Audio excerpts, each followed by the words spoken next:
বলেছিলিস না তুই আমাকে অনেক বড় রূপে পুজো করবি। আমি বড় রূপে তোর হাতে পুজো নিতে চাই। ভবেশ নিজের হাতে তার বাড়িতে 14 হাত কালী প্রতিমা নির্মাণ করেন। ভবেশ, মা কালীর এই বিশাল রূপ দেখে আমার গায়ে কাঁটা দিচ্ছে। ভবেশ, আমাদের বাড়ি ফিরতে অনেকটা দেরি হয়ে গেল রে। চারিদিকটা কেমন ঘুটঘুটে অন্ধকার, আমার কেমন যেন ভয় করছে। কিচ্ছু হবে না, অত ভয়ের কি আছে? মনে মনে মায়ের নাম করতে করতে এগিয়ে চল। তোরা আর যাই বলিস, রাসের মেলায় রাধাকৃষ্ণের প্রতিমাগুলো কি বিশাল বিশাল আকারের। ভাঙা রাসের মেলা দেখে মন একেবারে জুড়িয়ে গেল। সামনের বছর আবার দেখতে আসবো, কেমন? সে না হয় আবার সামনের বছর আসবো, কিন্তু নৈহাটিতে আমাদের কালী পুজোয় এমন বড় কালী ঠাকুর বানালে কেমন হয়?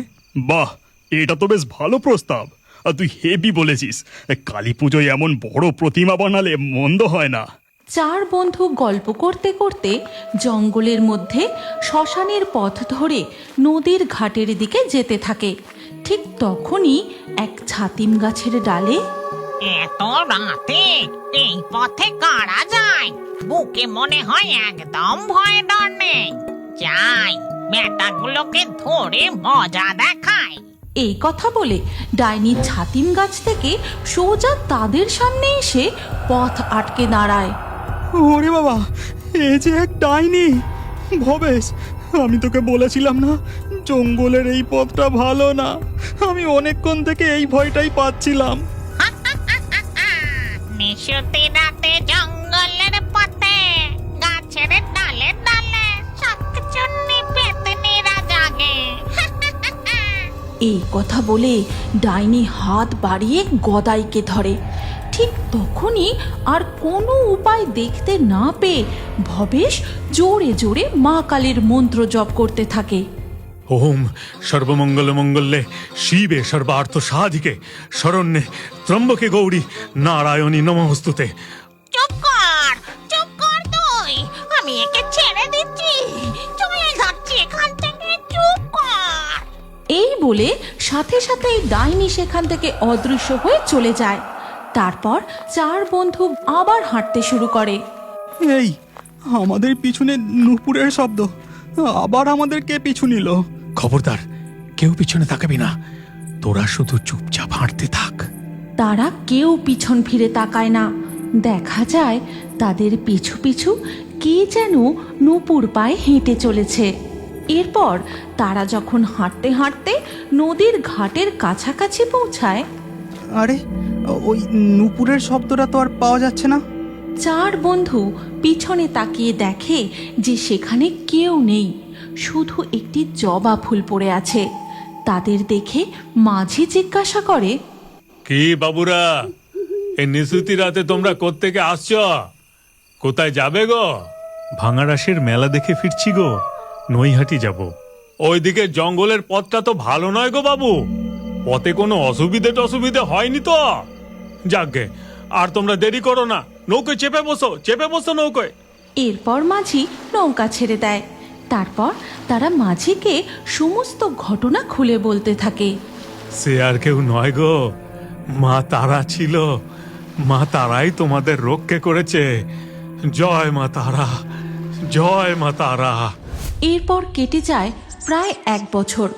এমনই একদিন সকালবেলা এক চায়ের দোকানে 4 বন্ধু বসে কালী পুজোর পরিকল্পনা করতে থাকে। ভবেশ, কালী পুজো আর বেশি দিন নেই রে। আমাদের এবার কাজ শুরু করতে হবে। শুরু তো করব, কিন্তু এবারে কাছে যে বেশি টাকা পয়সা নেই রে। কি করে কি হবে কি জানি। ভবেশ, ওসব তুই চিন্তা করিস না, সব হয়ে যাবে। আমরা ঠিক সব ব্যবস্থা করে ফেলবো। আরে, আমরা সবাই মিলে চাঁদা তুলবো, আর তাহলে তো আর কোনো অসুবিধা হবে না। না গদাই, এ আমার বাড়ির পুজো, পাড়া প্রতিবেশীর থেকে কেন চাঁদা তুলবো? এরপর 4 বন্ধুর চা খাওয়া হয়ে গেলে টাকা মিটিয়ে যে যার বাড়ি ফিরে যায়। হ্যাঁ রে ভবেশ, কিছু কাজের খোঁজ পেলি বাবা? সামনে যে কালী পুজো, কিভাবে যে মায়ের পুজো হবে কি জানি। অনেক কলকারখানায় কাজের খোঁজ করলাম গো মা, কিন্তু সবাই ওই একই কথা বলে, এখন কোনো কাজ নেই।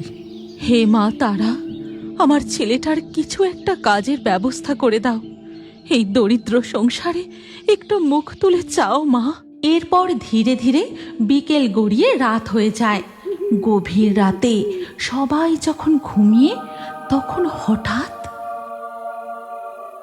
ভবেশ, ভবেশ, তুই সেই কথা ভুলে গেলি নাকি?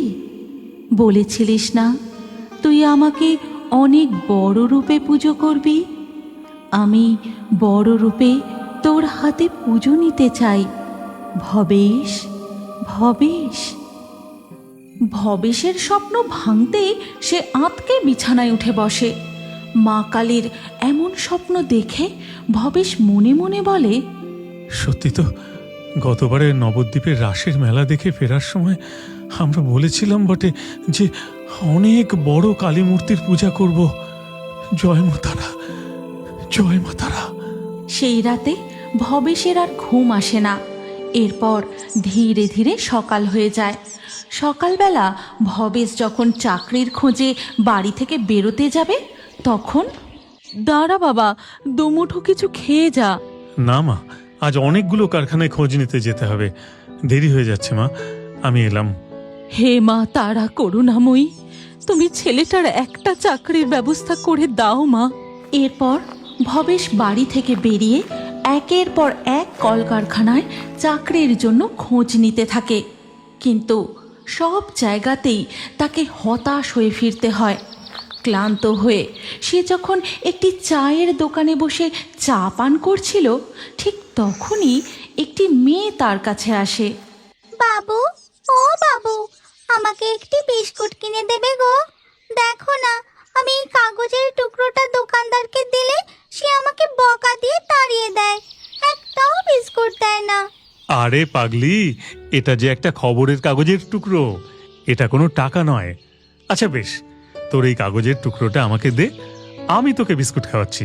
ঠিক আছে গো, এই নাও, এই নাও। ভবেশ মেয়েটির কাছ থেকে খবরের কাগজের টুকরোটা নেয়। তারপর সে দোকানদারকে বলে, দাদা, দুটো ওই ভালো বিস্কুটটা দাও তো। এরপর ভবেশ বিস্কুট নিয়ে মেয়েটাকে দেয়। বিস্কুট পেয়ে তো সে খুব খুশি। মনের আনন্দে সে চায়ের দোকান থেকে চলে যায়। ভবেশ বসে মেয়েটির দেওয়া খবরের কাগজের টুকরোটি দেখতেই সে লক্ষ্য করে, আরে, এখানে যে চাকরির বিজ্ঞাপনের খবর দেওয়া, আমি এত খোঁজ করলাম কিন্তু এই পাটকলেই তো যাওয়া হয়নি, এটা তো একদম কাছেই। ভবেশ আর এক মুহূর্ত দেরি না করে সেই পাটকলে ছুটে যায়। সেখানে তার লেখাপড়ার সমস্ত কাগজ দেখাতেই, আমরা তো তোমার মতোই একজন শিক্ষিত লোক খুঁজছিলাম, তুমি কালকে থেকেই আমাদের অফিসে জয়েন করো। হ্যাঁ, অবশ্যই, আমি কালকেই জয়েন করব। ভবেশ নতুন চাকরি পাওয়ার খুশিতে সোজা বাড়ি ফিরে যায়। তারপর তার মাকে আজকের আশ্চর্য ঘটনার কথা খুলে বলে। হ্যাঁ রে, ওই মেয়ের পায়ে লাল আলতা আর কপালে লাল টিপ ছিল কি? হ্যাঁ ছিল তো, সে আবার এমন কি কথা, ছেলে মানুষ, তাই পায়ে আলতা কপালে টিপ পরে সেজেছে। ও ভবেশ, তুই যে তাকে কাছে পেয়েও চিনতে পারিসনি রে বাবা। আজ মা স্বয়ং এসে তোর চাকরির ব্যবস্থা করেছেন। জয় মা তারা, জয় মা করুণাময়ী। এরপর ধীরে ধীরে কালী পুজোর দিন এগিয়ে আসতে থাকে। মা কালীর স্বপ্নাদেশ মতো ভবেশ নিজের হাতে তার বাড়িতে 14 হাত কালী প্রতিমা নির্মাণ করেন। ভবেশের বন্ধুরাও তাকে হাতে হাতে সাহায্য করে। ভবেশ, মা কালীর এই বিশাল রূপ দেখে আমার গায়ে কাঁটা দিচ্ছে। পদ্মের ন্যায় তার চোখ। ডান দিকের উপরের হস্ত দিয়ে মা আশীর্বাদ করছেন, তার নিচের হস্তে মা জল ভরা সন্দেশ ধারণ করেছেন। বাম দিকের উপরের হস্তে ধারণ করেছেন তার খাঁড়া, আর নিচের হস্তে ধারণ করেছেন পাপিষ্ঠের মস্তক। এরপর ভবেশ মা কালীর পূজা শুরু করেন।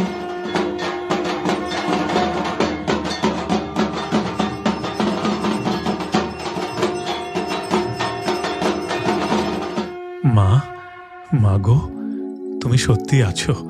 এই অভাগার যেভাবে তুমি কর্মের ব্যবস্থা করে দিয়েছ, সেইভাবে তুমি সকলের কল্যাণ করো গো মা। তোমার শরণার্থীদের কখনো ফিরিয়ে দিও না মা। জয় বড় মায়ের জয়, জয় বড় মায়ের জয়, জয় বড় মায়ের জয়। এরপর থেকে ধীরে ধীরে নৈহাটির বড়মার মহিমা দিকে দিকে ছড়িয়ে পড়ে।